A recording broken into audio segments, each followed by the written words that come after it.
Salut, c'est Julien. J'ai vu qu'il y a beaucoup de personnes qui souhaitent quitter l'Occident, quitter le métro, boulot, dodo, retourner vivre en Afrique.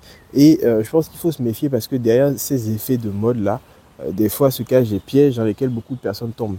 Et malheureusement, une fois que vous êtes tombé dans ces pièges, c'est très difficile après de se relever pour avancer dans la vie. Dans cette vidéo, je vais vous partager deux solutions qui vous permettront de partir vivre où vous le souhaitez, notamment la deuxième qui fonctionne à tous les coups. Je vous le garantis, si vous appliquez ce que je vous dis là de manière stricte, vous atteindrez votre objectif, vous partirez vivre dans le pays qui vous intéresse. Alors, avant de rentrer dans le vif du sujet, je tiens quand même à dire qu'effectivement, il y a beaucoup de personnes qui partent, mais il y a également beaucoup de personnes qui reviennent. Souvent, ces personnes-là reviennent. Pourquoi? Parce que les choses ne sont pas passées comme prévu. Comme très souvent, on n'a pas maturé le projet, on n'a pas réfléchi au projet, on est parti un peu sur un coup de tête. Les réalités locales finissent par nous rattraper. Et ce qui se passe, c'est qu'on ne trouve pas un travail qui correspond un peu à ce qu'on attend, à ce qu'on recherche. Et donc, on vit sur l'épargne. Les projets ne fonctionnent pas, peut-être on se fait arnaquer. Et à un moment donné, l'épargne se termine. Il faut bien manger à sa faim. Et ce qui se passe, c'est qu'on prend ses valises et on repart en Occident. Donc, il faut faire attention à ne pas tomber dans ces pièges-là.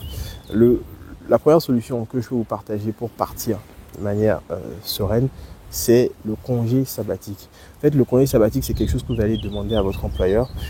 Ça vous permet en fait de mettre votre contrat un peu sur pause pendant 11 mois. En fait, si vous souhaitez revenir, vous pouvez. C'est l'effet, l'avantage en fait du congé sabbatique. Donc, vous pouvez partir en immersion pendant 11 mois dans le pays qui vous intéresse. Donc, ça vous permet aussi de voir si l'environnement, l'écosystème vous convient. Il y a aussi quelque chose qu'il faut dire qu'on ne dit pas assez, c'est que quand vous partez en vacances au Sénégal, au Kenya, en Côte d'Ivoire, au Bénin, quelques semaines par an, en fait, ce n'est pas pareil que partir vivre là-bas à l'année. Il y a des réalités, il y a des éléments en fait que vous ne remarquez même pas quand vous êtes là en vacances, mais quand vous vivez sur place, ces éléments-là, vous les voyez, ils vous frappent au quotidien et ça peut vous embêter, ça peut vous déranger en fait. Ça peut vous empêcher de vous épanouir pleinement au quotidien. Donc le congé sabbatique là, cet avantage-là de vous permettre de vous plonger directement dans le bain et de voir si l'environnement vous correspond. Alors, il y a un petit bémol quand même, c'est qu'il faut demander l'assentiment, il faut demander la permission à votre patron. Éventuellement, si votre patron a besoin de vous, il peut vous garder un peu plus longtemps. Donc c'est un peu ça le petit bémol. Il y a aussi le fait qu'on n'a pas de revenus en fait. Quand on part en congé sabbatique, les revenus sont stoppés, sont coupés. Donc forcément, vous allez vivre sur votre épargne. Il faut faire attention à ça. Ou alors vous allez devoir trouver un travail sur place. Alors ça se fait très bien, il y a des gens qui le font. Mais voilà, c'est des choses qu'il faut dont il faut avoir conscience avant de partir. Alors la deuxième solution que je souhaite aborder avec vous, pour moi c'est celle qui fonctionne à tous les coups, c'est investir dans l'immobilier dans les pays occidentaux.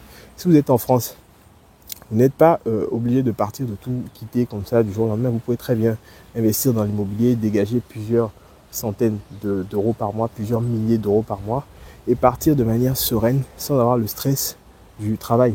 Moi, on m'a souvent demandé, mais comment tu fais pour souvent partir? La dernière fois, j'étais au Kenya, après j'étais en Côte d'Ivoire, après je vais au Kenya, après je vais au Bénin. Les gens me demandent, mais comment tu fais? En fait, c'est simple, c'est que j'ai plusieurs appartements qui tournent en France, qui me génèrent plusieurs milliers d'euros par mois. Et c'est avec ces revenus-là que je me permets de pouvoir partir comme ça librement et d'être des fois aussi sur plusieurs continents comme ça en même temps. Il n'y a pas de magie, il n'y a pas de mystère, il n'y a pas de secret derrière ça. On m'a également dit que oui, mais en fait, il faut être riche pour pouvoir faire ça. J'ai démontré aussi que, en fait, quand on est en France et qu'on touche déjà au moins le SMIC, donc le SMIC net, ça doit être 1400 euros par mois, on est capable d'acheter déjà des biens qui valent 80, 84 000 euros. On est capable de lever de la dette à hauteur de 80 000 euros, 84 000 euros plus précisément. Une fois que vous avez la possibilité de lever ces dettes-là, rien ne vous empêche d'aller acheter un bien à 50, 60 000 euros et de le rénover, de faire des travaux, de le mettre en location et de commencer à générer avec cet appartement-là plusieurs centaines d'euros par mois. C'est largement possible, je l'ai fait, je l'ai démontré sur cette chaîne.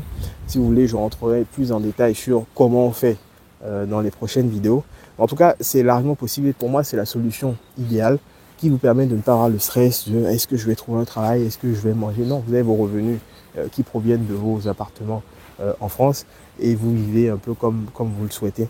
Alors effectivement, vous ne pouvez pas faire ça dans n'importe quelle ville. Ce que je dis là, vous ne pouvez pas le faire en plein Paris. Vous ne trouverez pas d'appartement à Paris à 60 000 euros ou 65 000 euros. En tout cas, ce sera des taudis à rénover from scratch.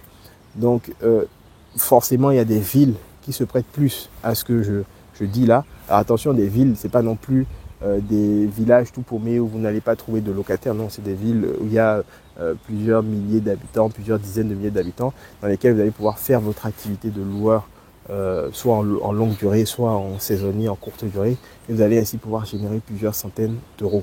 Alors moi, ce que j'ai fait, si jamais vous vous posez la question, quelles sont ces villes, c'est que j'ai répertorié une liste de villes que je vous ai mis en description. Si jamais ça vous intéresse, vous trouverez les villes dans lesquelles vous pourrez faire votre activité.